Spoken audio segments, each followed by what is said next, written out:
ছবিটি ব্যক্তিগত লক্ষ্য অর্জনের যাত্রাকে রূপকভাবে উপস্থাপন করে, যা দেখায় যে আমাদের স্বপ্ন পূরণের পথ সাধারণত কষ্টসাধ্য এবং জটিল।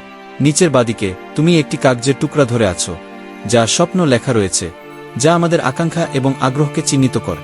তবে লক্ষ্য দিকে যাত্রার পথ নানা বাধায় ভরা। প্রতিটি বাধা আমাদের অভ্যন্তরীণ সংগ্রাম এবং বাইরের চাপের প্রতিনিধিত্ব করে। এগো, হেটার্স এবং ডাউটের মতো চরিত্রগুলি আমাদের অভ্যন্তরীণ প্রতিবন্ধকতাগুলিকে তুলে ধরে।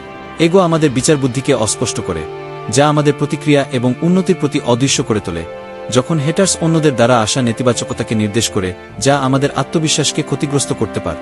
সমাজ চাপ, যা সমাজ নামে চিহ্নিত চরিত্রের মাধ্যমে উপস্থাপিত, আমাদের উপর চাপানো প্রত্যাশাগুলির কথা মনে করায়, যা প্রায়শই আমাদের স্বাতন্ত্র্যকে দমিয়ে দেয় এবং আমাদের মানসিকতার পরিবর্তে সামঞ্জস্যের দিকে ঠেলে দেয়।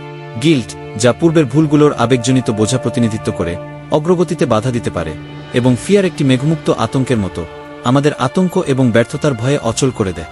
এছাড়াও আত্মীয় এবং বন্ধুদের মতো প্রতিবন্ধকতাগুলি আমাদের যাত্রা আরও জটিল করে তুলতে পারে, যা অতিরিক্ত সন্দেহ এবং চাপ সৃষ্টি করে।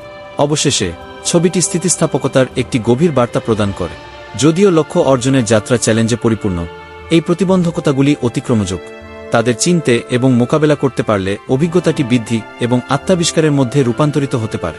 বেঁকে যাওয়া পথটি নির্দেশ করে যে সফলতা কেবল গন্তব্যে পৌঁছানো নয়, এটি আমাদের অভ্যন্তরীণ এবং বাইরের বিশ্বের জটিলতাগুলিকে পরিচালনা করার বিষয়। প্রতিটি বাধা একটি পাঠ হয়ে উঠতে পারে, যা দেখায় যে সংকল্প, আত্মসচেতনতা এবং অধ্যবসায় স্বপ্নকে বাস্তবে রূপান্তর করতে অত্যন্ত গুরুত্বপূর্ণ।